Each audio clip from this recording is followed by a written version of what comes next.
Today I'm going to be talking about is absolute pitch learnable? This is a research paper by James R. Schmidt, and the full title is absolute pitch learnable? Implicit and explicit absolute pitch. So what even is absolute pitch? What even is pitch?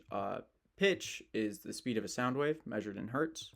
So here's some examples of sound waves, and I have some audio for you. There's a C3 right here, and then a C4 is higher in hertz, meaning it is higher in pitch.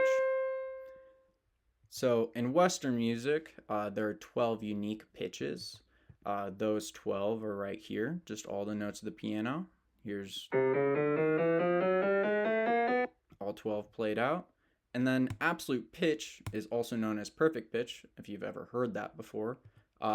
And it's the ability to identify or produce a specific musical tone without reference or with a reference. So essentially in practice, that looks like someone hearing this, being able to label it as a C, if they're very good, being able to label it as a C3, or being able to produce an E with their mouth and have that be the correct note.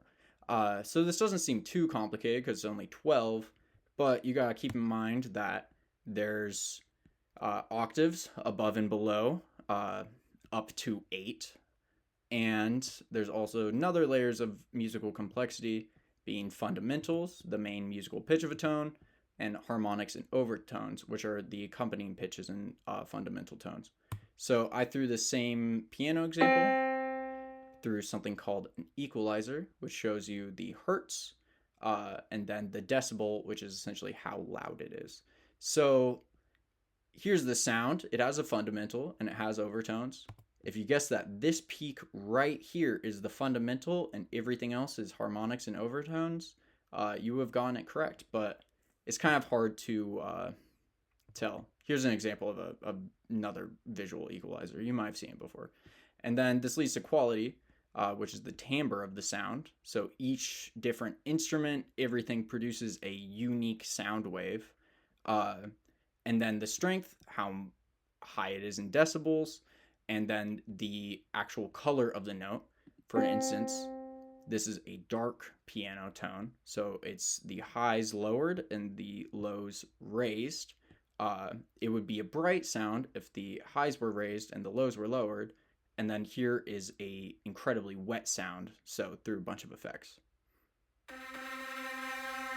So if you had absolute or perfect pitch, you would be able to tell all those notes even through all the complexity. So why would you even want absolute pitch?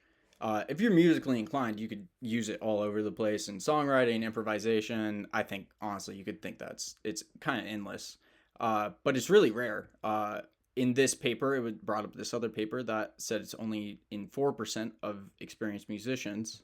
And this little infographic I found says it's 0.01% of the population, rarer than excessive hair growth, and almost as rare as a long life mutation. So why is this the case? The pre-existing myth has been that if you don't have the right genetics, or if you're not taught at an early enough stage, you can't learn it. And the best you could do is something called relative pitch, which is the ability to tell the difference between two notes. So if you hear one note and another one, you could tell how many notes are in between. But between those two notes that were played, you don't really know the exact pitches of them.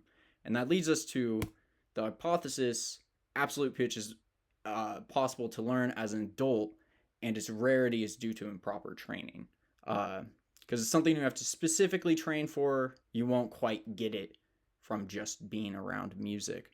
And because James' paper was a incredibly analytical paper, it had like 6 pages of references. I chose my favorite study out of all those, and that's: is it impossible to acquire absolute pitch in adulthood? This is more of explicit testing, and how they went through it is, first of all, testing for baseline, then going through different types of training, either for 12, 15, or 40 hours, then testing again for how well the training worked, then testing a month later and 3 months later for skill retention. And essentially, the process was they would play a sound, and you'd have to be correctly able to name it, and they describe it.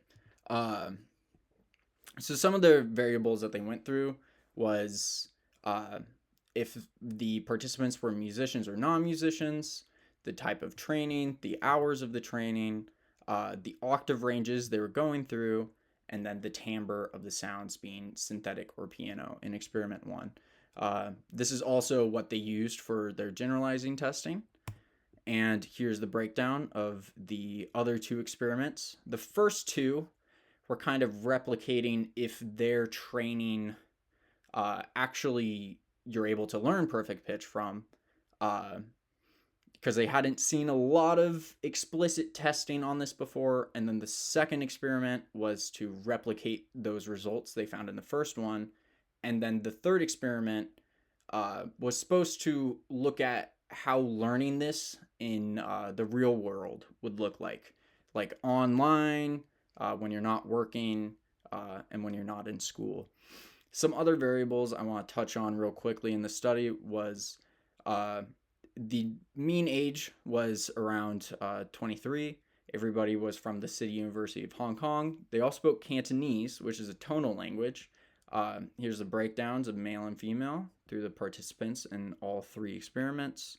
And how they define musician was someone who's formally trained in music for 2 to 10 years. The variables they were measuring were the number of pitches learned and the accuracy of the pitch. So if you learned all 12, and if the pitches were the correct one, and if they weren't, how far away it was from the correct one. So here's the breakdown of the results. In the next slide, I'm going to make it a little bit easier to go through all of them. And especially with the bar graph, I'm just going to focus on the last one because the results kind of look the same between all 3. So here's the graphs I'm going to look at more. And these red boxes are the things that I found the most interesting and the researchers found the most interesting. The first thing that they found was they had 6 participants that were able to reach a absolute pitch level. And the hours of training it took for the individual was different. And their hypothesis on that was based around how much musical information and musical knowledge the person had in the past. Like if they were an experienced musician, it's a lot easier learning it than someone that's never done this pitch training ever. And then this leads to their pre-testing and post-testing and then retention testing. And you see that after the testing, the errors decrease. So they're even closer to getting the correct pitch. It is still kind of off, but the results they retain for an amount of time afterwards. So meaning that they fully learned this information. And then the number of participants that actually learned pitches, you could see the 6 participants here that are on the line graphs that learned all 12. And then this box right here I highlighted because most people hovered around a 7 range, which I think is incredibly interesting because in musical keys, there's only 7 tones instead of all 12. So someone learning one key, for instance, like all the white keys on the piano, the key is C, is easier than someone learning every single key, including the black ones. So in summary, absolute pitch is a skill that is able to be taught to adults, even though it's incredibly hard to learn and you have to spend some time with it. And if you haven't done any musical training in the past, it might be a lot harder than if you have. And this also leads to the future research and some notes that I had about the experiment I was focusing on. The main gripe was all the participants spoke a tonal language, being Cantonese, and does speaking a non-tonal language like English affect the time/ability to learn absolute pitch? And the same researchers actually followed up this study uh, with absolute pitch learning in adults speaking non-tonal languages, and they found that if you speak a non-tonal language, you could still learn absolute pitch, but it's a lot harder. I will have included a screenshot, but this is behind a paywall, and James didn't include a screenshot in his analytical paper.